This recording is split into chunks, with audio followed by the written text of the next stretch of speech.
Audiolivro com elaboração de Cristiane Batista. Se inscreva, deixe seu gostei, grata. Carl Jung. Alguns aspectos da psicoterapia moderna. Num congresso sobre saúde pública, a posição da psicoterapia moderna é um tanto singular. Não tem como se referir a convenções internacionais, nem está em condições de dar conselhos bons e práticos aos legisladores e ministros da saúde. Ocupa um lugar modesto ao lado das grandes organizações e instituições criadas para o bem-estar público. Tem que se limitar ao atendimento pessoal, apesar de as neuroses estarem tão assustadoramente disseminadas, e não ser pequeno o lugar que ocupam entre as calamidades que afligem a saúde no mundo civilizado. A psicoterapia e a psicologia moderna não passam, por enquanto, de experiências e iniciativas individuais. Até agora, tiveram pouca ou nenhuma aplicação coletiva. Sua aplicação depende exclusivamente do espírito empreendedor de cada um dos médicos em particular, visto que não recebem apoio algum, nem mesmo das universidades. Mas nem por isso os problemas da psicologia moderna deixaram de suscitar um interesse intenso, de tal forma que o pouco caso dos órgãos oficiais nem chega a pesar na balança. Devo confessar que até para mim foi difícil familiarizar-me com os novos caminhos apontados por Freud. Conheci o jovem médico através de suas obras, ainda pouco numerosas naquela época. Dedicava-me naquele tempo à psicopatologia experimental, e o que me interessava muito particularmente eram os distúrbios da reação, na chamada experiência da associação. Não pude deixar de perceber que os resultados da minha própria pesquisa, sem dúvida alguma, confirmavam os fenômenos apontados por Freud, tais como o recalque, a substituição e a simbolização. Nem podia negar o importante papel da sexualidade na etiologia e na estrutura específica da neurose.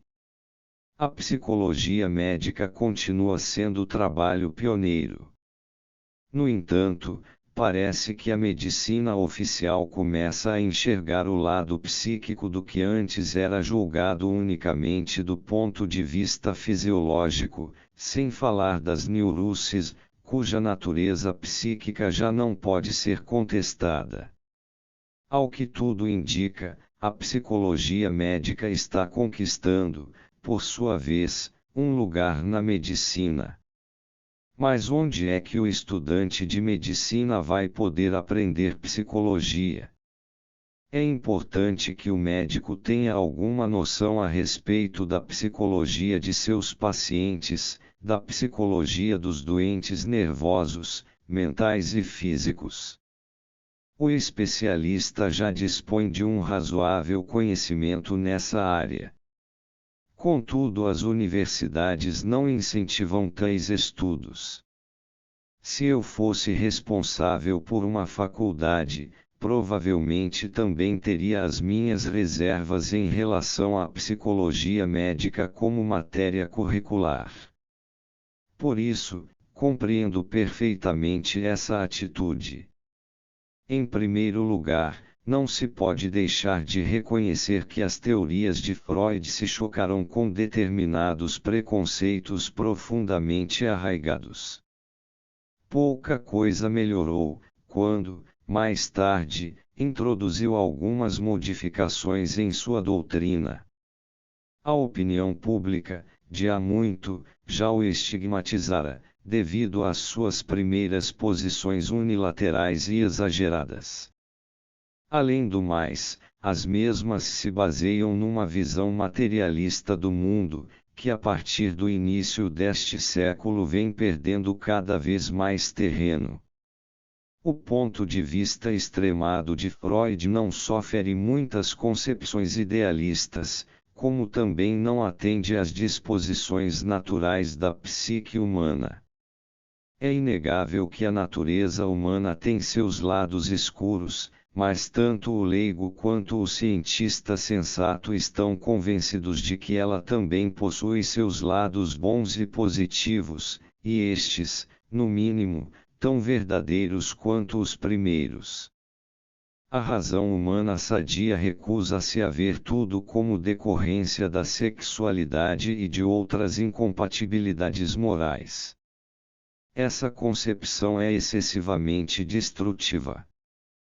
Freud atribui ao inconsciente uma importância excepcional, mas esta sua maneira de ver encontra pouca aceitação, apesar de não se poder contestar a sua validade, pelo menos em parte.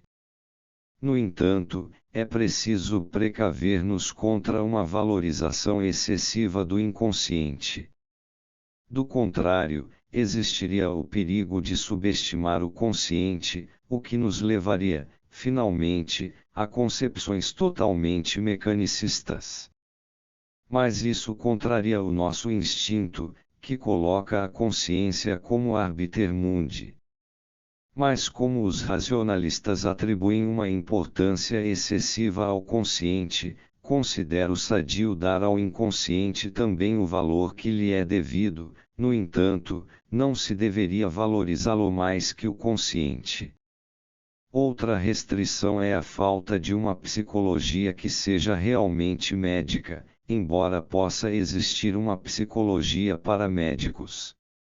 A psicologia não é assunto exclusivo para especialistas, nem se limita a certas doenças.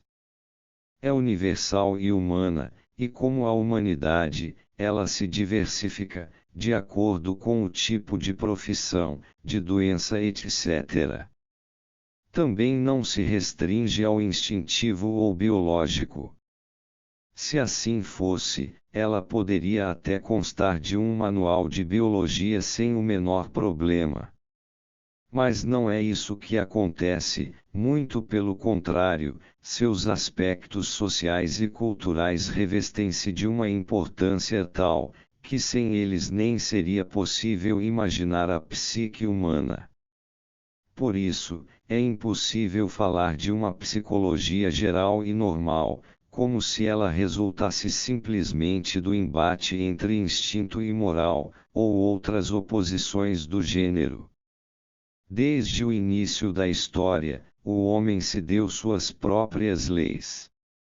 E ainda que fossem invenção dos nossos antepassados malevolentes, como Freud parece sugerir, é estranho que, em todos os tempos, a humanidade tenha se norteado por elas, em silêncio.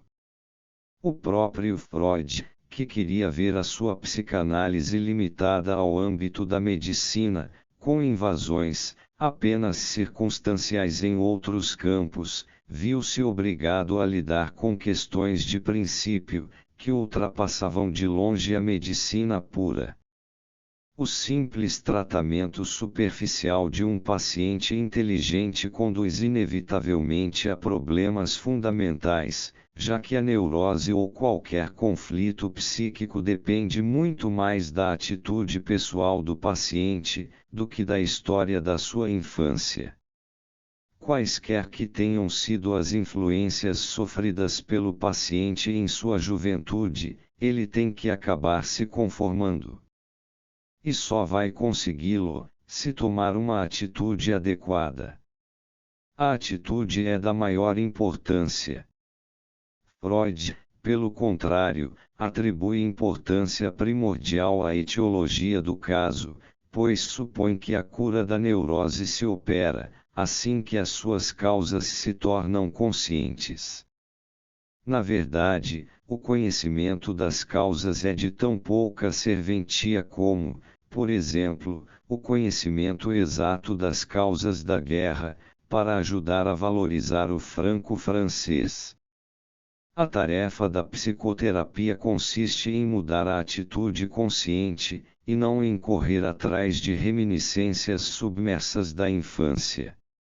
Uma coisa não é possível sem a outra, certamente, mas a ênfase deveria ser posta na atitude, consciente, do paciente. Isto tem sua razão de ser, pois quase todo neurótico gosta demais de ficar preso a seus sofrimentos passados, remoendo suas recordações cheio de autocompaixão.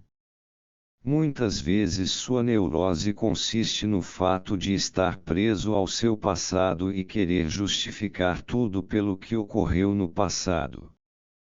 Como se sabe, eu critico Freud neste particular.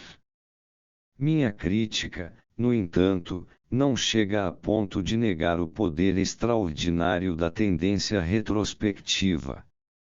Ao contrário, atribuo-lhe a maior importância. Um tratamento que despreza essa tendência não teria, a meu ver, o necessário rigor. Freud, seguindo a tendência retrospectiva até o fim, chegou às descobertas que todo mundo conhece. São fatos reais, apenas na aparência, porque na realidade se trata principalmente de interpretações. Freud tem um método especial de interpretar o material psíquico, e ele chega a conclusões tipicamente suas, não só porque o material tem um aspecto sexual, mas, sobretudo, porque ele o enxerga de um determinado ângulo. Isso fica evidente, por exemplo, no seu modo de tratar os sonhos. Freud acredita que o sonho é uma fachada, que ele pode ser interpretado às avessas, e além disso, que um ou outro fator do sonho foi eliminado por algum sensor etc. A interpretação constitui, de fato, o cerne da dificuldade. Ninguém nos impede de achar que o sonho não é uma fachada, que não existe sensor algum e que, durante o sonho, o inconsciente se exprime de uma maneira direta. O sonho é tão genuíno quanto a albumina na urina, o que afinal pode ser tudo, menos fachada. Quando um sonho é visto dessa forma, é evidente que as conclusões a que se chega serão totalmente diferentes. O mesmo vale para as tendências regressivas. A meu ver, elas não representam apenas uma recaída na infantilidade, mas uma tentativa genuína do homem de encontrar algo de importante para si. Não são poucas as perversões infantis, não resta dúvida. Quem nos dá a certeza, porém, de que o que aparece como desejo incestuoso e como tal é interpretado não é outra coisa na realidade?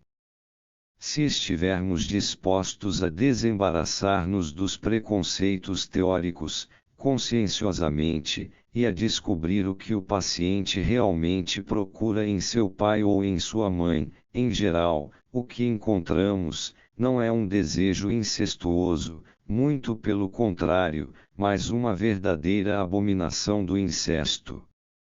O que se verifica é que o paciente procura algo bem diferente, algo que Freud só avalia em seu aspecto negativo.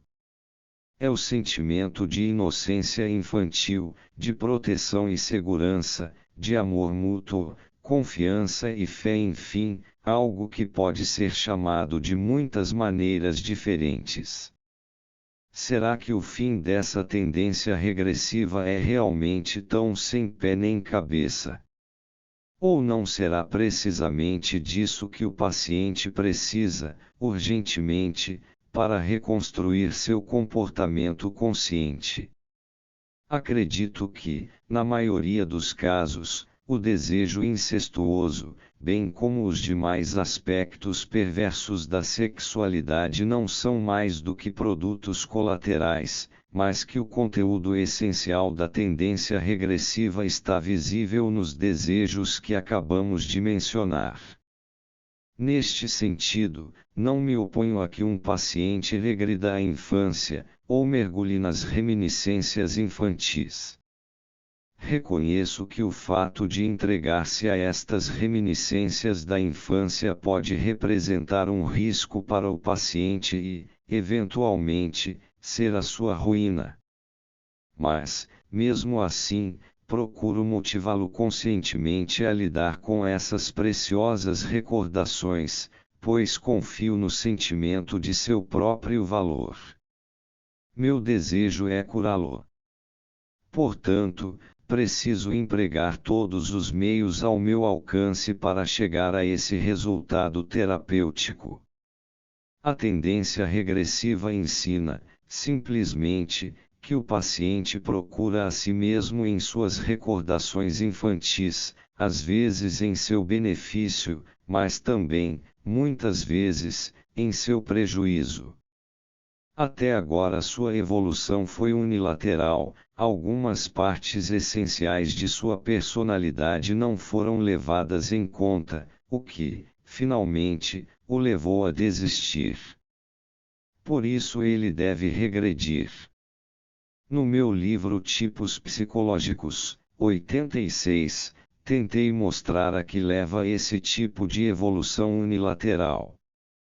Em princípio, há duas atitudes básicas diferentes, a distinguir.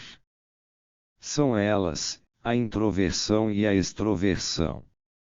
Ambas as atitudes são úteis em si, contanto que estejam em certa sintonia. Só uma unilateralidade exagerada é que é perigosa.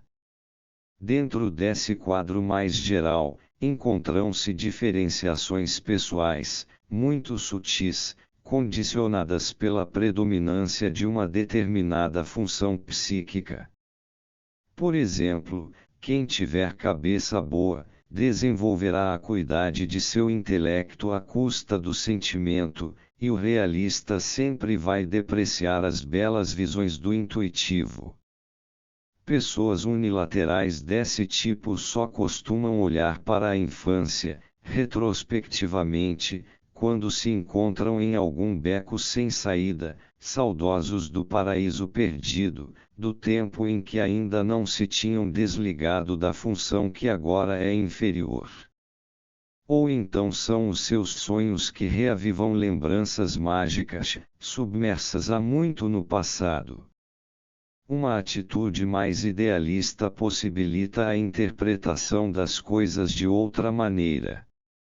Assim se pode chegar a uma psicologia que também leva em conta o lado positivo. E esta é tão verdadeira quanto a que vê apenas o lado sombrio. Por que não interpretar, sempre que possível, os fatos num sentido correto e positivo? Para muitas pessoas é muito melhor.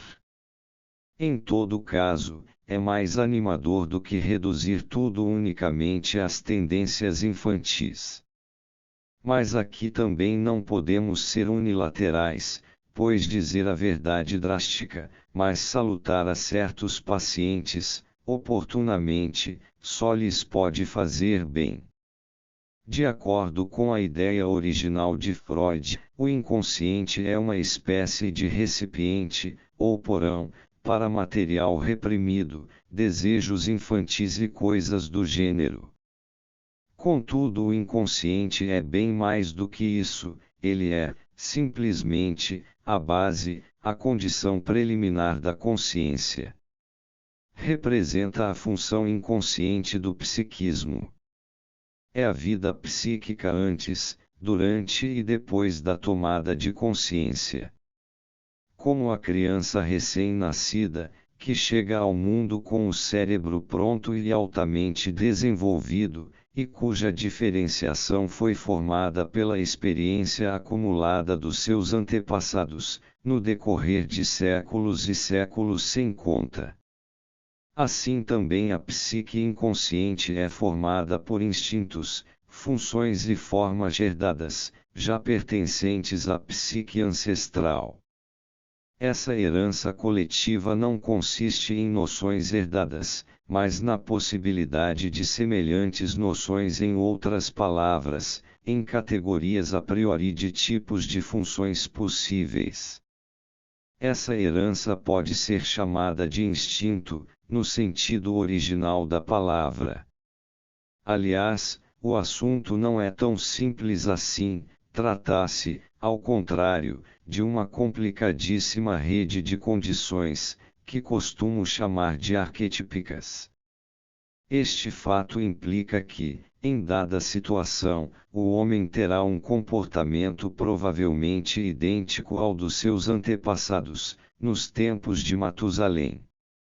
Logo, o inconsciente é visto como uma predisposição geral para um conservadorismo extremo, ou como que uma garantia de que jamais acontecerá algo de novo.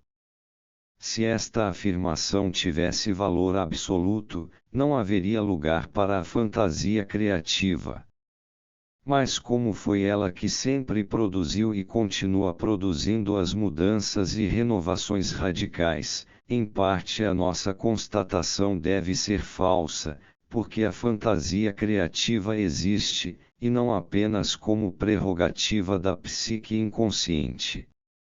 No processo da fantasia criativa, os conteúdos psíquicos da esfera do inconsciente penetram no consciente. Trata-se de inspirações, algo que não pode ser comparado ao cauteloso processo do pensamento consciente. Visto por esse ângulo, o inconsciente pode ser considerado como um fator criativo, até mesmo como um audacioso inovador. Mas ao mesmo tempo ele é a cidadela do conservadorismo. Reconheço a paradoxalidade desta ideia, mas a realidade é assim mesmo. É o homem que é paradoxal, e isso não pode ser mudado. Existem boas razões para que esse nosso comentário termine com um paradoxo, e essa afirmação paradoxal seja mais verdadeira do que qualquer constatação unilateral, positiva. Mas não cabe fazer aqui um discurso lógico e pormenorizado. Se tivermos presentes as considerações que acabo de fazer sobre o significado do inconsciente e a tendência regressiva, vamos entender por que essa tendência surge no paciente e como ela se justifica. As atitudes retrospectivas e introspectivas só são patológicas e erradas, quando nos detemos em futilidades, como o incesto e outras fantasias impuras ou nos sentimentos de inferioridade. A retrospecção e a introspecção deveriam ser intensificadas, porque assim o paciente poderá não só tomar conhecimento dos seus desejos infantis, como também ir mais além, e penetrar na esfera do inconsciente coletivo.